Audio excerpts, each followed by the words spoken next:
welcome to my channel Student Tutorial. I am Shabnam Khan. Today we started a new topic, new chapter which is called Heredity and Evolution. We have completed two more important chapter which is life process and how do organism reproduce. Both the chapters are very important and we discuss all the topic there and we solve the questions answers already. ठीक है. Now come to the third chapter in the biology class 10th biology, which is heredity and evolution. This chapter is also very interesting and very important. ठीक है. और ये जो chapter है आ रहा है सेकेंड टर्म में.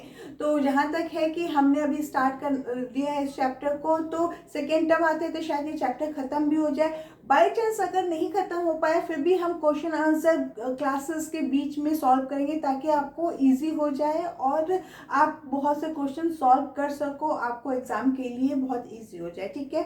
तो हेरिडिटी एंड एवोल्यूशन जो है ये अपने में बहुत इंटरेस्टिंग चैप्टर है.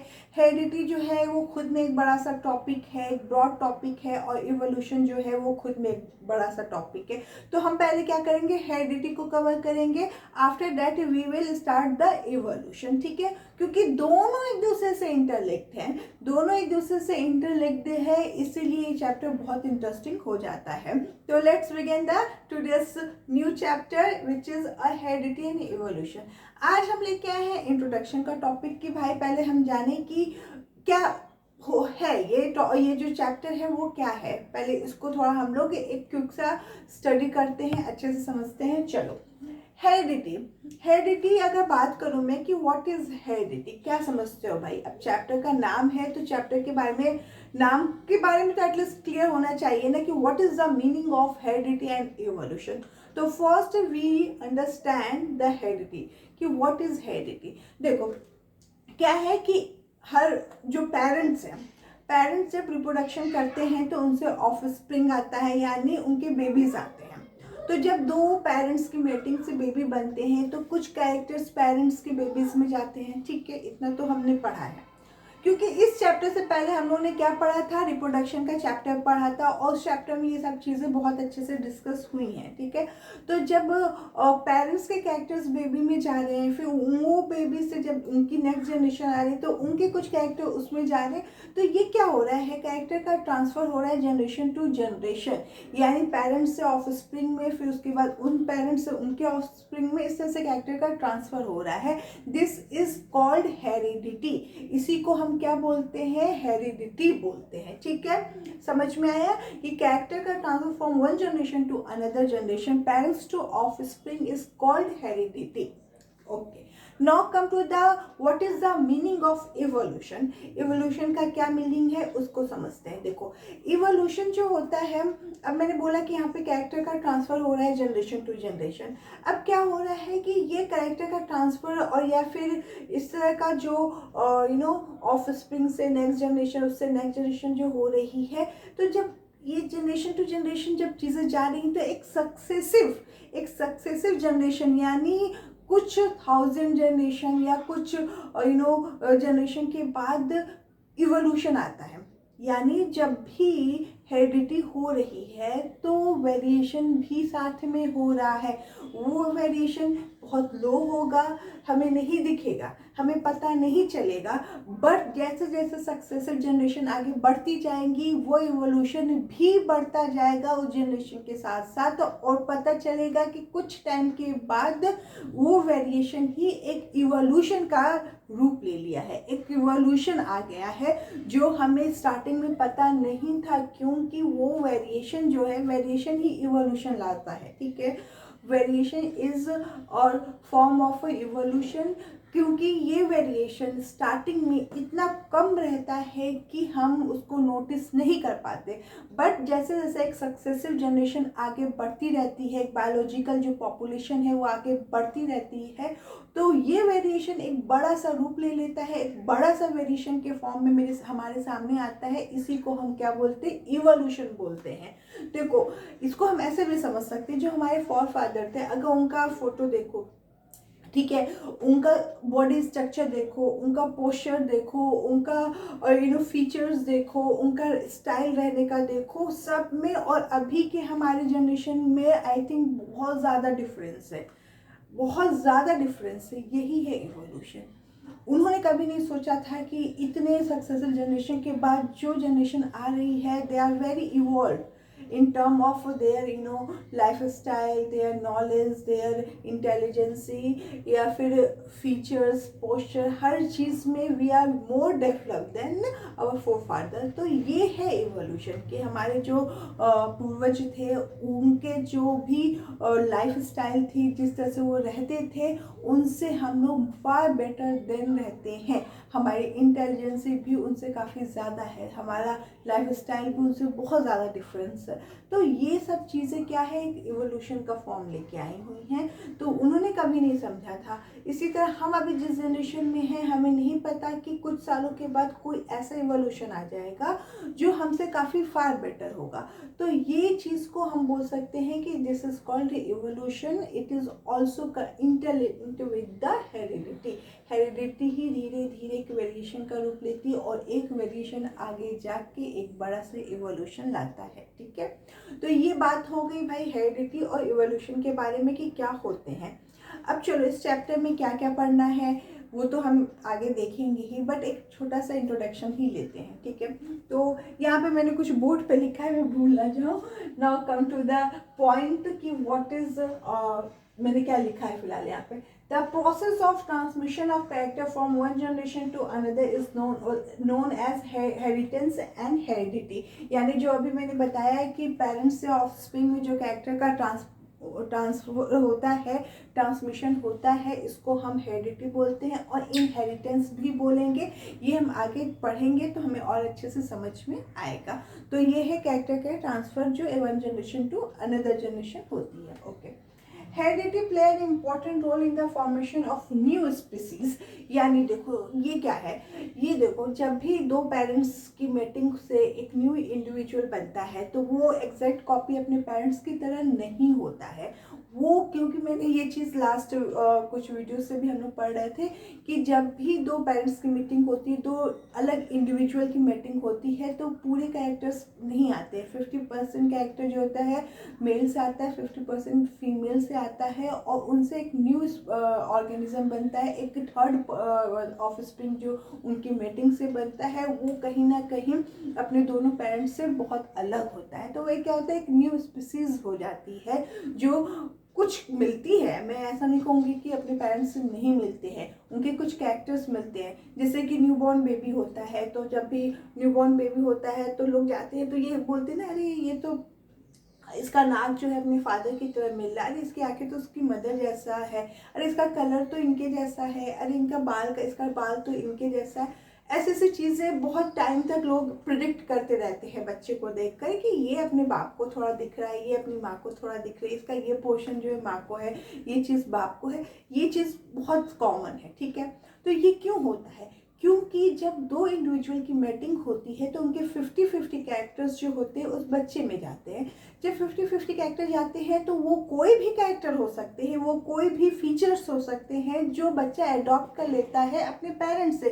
चाहे इंटेलिजेंसी भी हो सकती है, बाल के टेक्सचर्स भी हो सकते हैं, आइज कलर हो सकते हैं, नोज का शेप हो सकता है, चिन का शेप हो सकता है, और कलर हो सकते हैं, हेयर कलर हो सकते हैं। बहुत से डिफरेंट कैरेक्टर्स हैं जो इंडिविजुअल को अपने पेरेंट्स से मिलाती भी हैं और थोड़ा डिफर भी करती हैं। तो क्या होता है कि ये एक न्यू स्पीसीज बन जाता है जो अपने पेरेंट्स की तरह मिलता जुलता रहता है बट बहुत डिफर भी रहता है। तो हेरिडिटी जो होता है एक तरह से इवोल्यूशन लेके आता है, नए नए स्पीसीज आते हैं जो कुछ ना कुछ वेरिएशन को लेके आते हैं।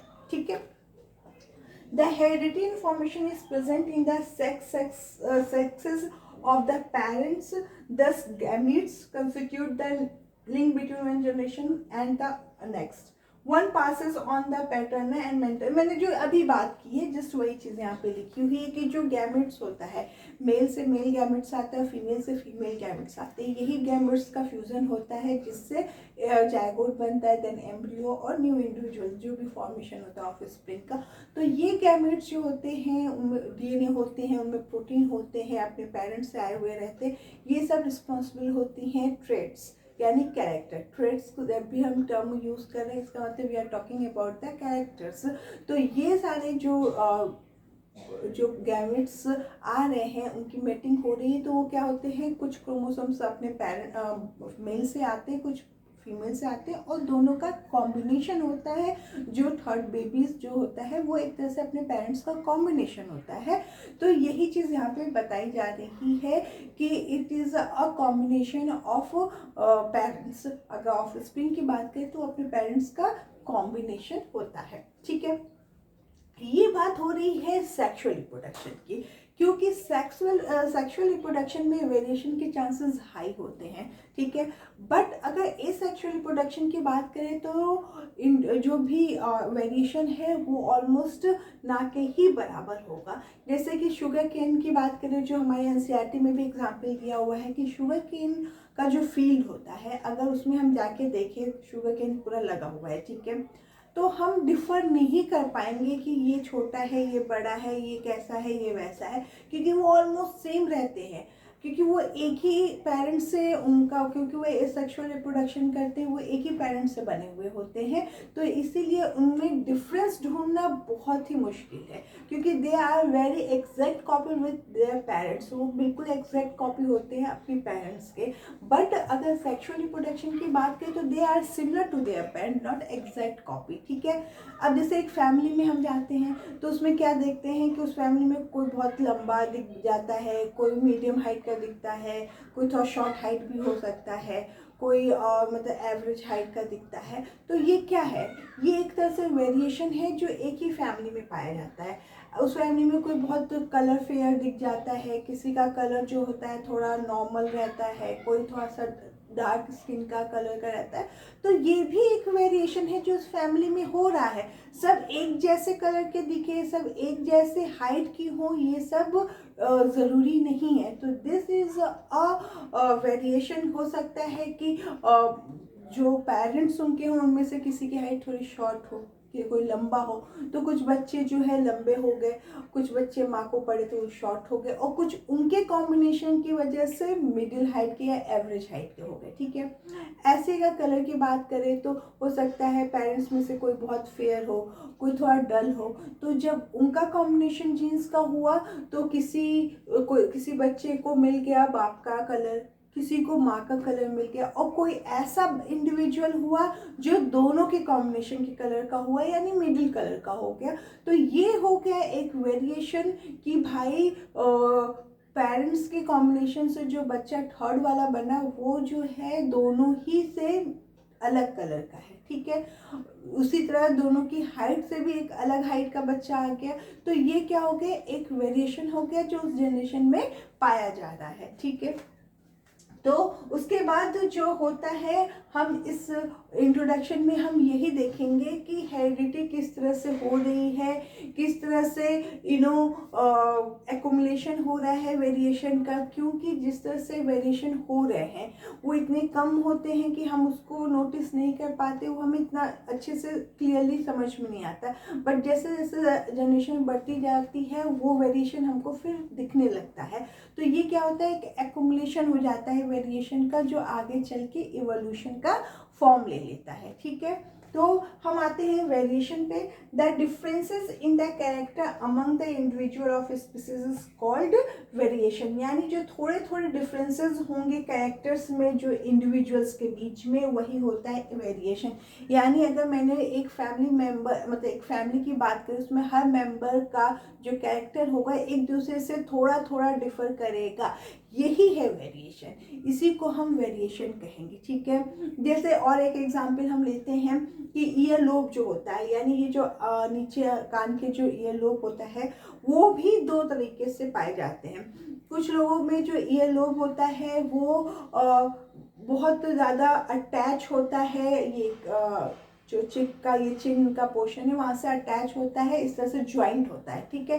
किसी का ईयर लोब जो होता है वो ऐसे हैंग करता रहता है, वो अटैच नहीं होता है। तो दिस इज अ वेरिएशन, ये भी एक तरह का वेरिएशन है जो ईयर लोब में भी पाया जाता है। जो ईयर लोब होते हैं वो अटैच होते हैं किसी किसी में, और किसी किसी में वो अटैच ना होके हैंग करते रहते हैं। तो this is a differences, this is the differences between the among, this is the differences between the individual, और दिस इज कॉल्ड वेरिएशन। यही वो वेरिएशन है जो आगे चल के एक इवोल्यूशन का फॉर्म लेता है, ठीक है। Next point, the variation is a necessity for organic evolution. That line is very true कि जो ऑर्गेनिक इवोल्यूशन हो रहा है उसके लिए वेरिएशन इज़ अ नेसेसिटी, बहुत ज़रूरी है कि वेरिएशन हो। वही वेरिएशन जो होता है ऑर्गेनिक इवोल्यूशन जो आगे आने वाला होता है, तो वो ऐसा नहीं होता कि अचानक से ब्लास्ट हो गया, अचानक से सडनली हम मॉर्निंग में उठे, हमने देखा इवोल्यूशन आ गया, चेंजेस आ गए, बहुत बड़े बड़े चेंजेस दिख रहे, ऐसा नहीं होता है। आता है बट ये स्लोली, ये स्लो प्रोसेस है, इसमें बहुत मतलब ईयर्स लग जाते हैं, thousands of years, hundreds of years, इस तरह के ईयर्स लग जाते हैं एक इवोल्यूशन आने में। तो ये क्या होता है, वेरिएशन ही धीरे धीरे वेरिएशन आगे जाते जाते क्या लेके आता है, एक ऑर्गेनिक इवोल्यूशन लेके आता है। तो ये सब क्या है, हम इस चैप्टर में पढ़ने वाले हैं कि किस तरह से एक ट्रेट जो होता है, कैरेक्टर जो होता है, वो एक जनरेशन से दूसरी जनरेशन में ट्रांसफ़र होता है, और किस तरह से वो जनरेशन में जब ट्रांसफ़र होता है तो वो अपने पेरेंट्स से बहुत ज़्यादा सिमिलरिटीज़ नहीं शो करता है, मतलब सिमिलर होता है बट कॉपी नहीं होता है, एग्जैक्ट कॉपी नहीं होता है, और फिर वही चल के एक वेरिएशन का फॉर्म ले लेता है। और धीरे धीरे जब ये वेरिएशन एक्युमुलेट होते जाते हैं तो एक इवोल्यूशन का फॉर्म आ जाता है, ठीक है। उसके बाद इस चैप्टर में हम लोग मेंडल्स लॉ पढ़ेंगे, मेंडल्स के बारे में जानेंगे कि उन्होंने कौन कौन से लॉज दिए, उस लॉज के क्या बेनिफिट हैं, उन्होंने किस चीज़ पे एक्सपेरिमेंट किया, ये सब हम इस चैप्टर में जानेंगे। और उन लॉज को किस तरह से हम पढ़ेंगे, किस तरह से उसको सॉल्व करेंगे, ये सब हमको इस चैप्टर में पढ़ना है।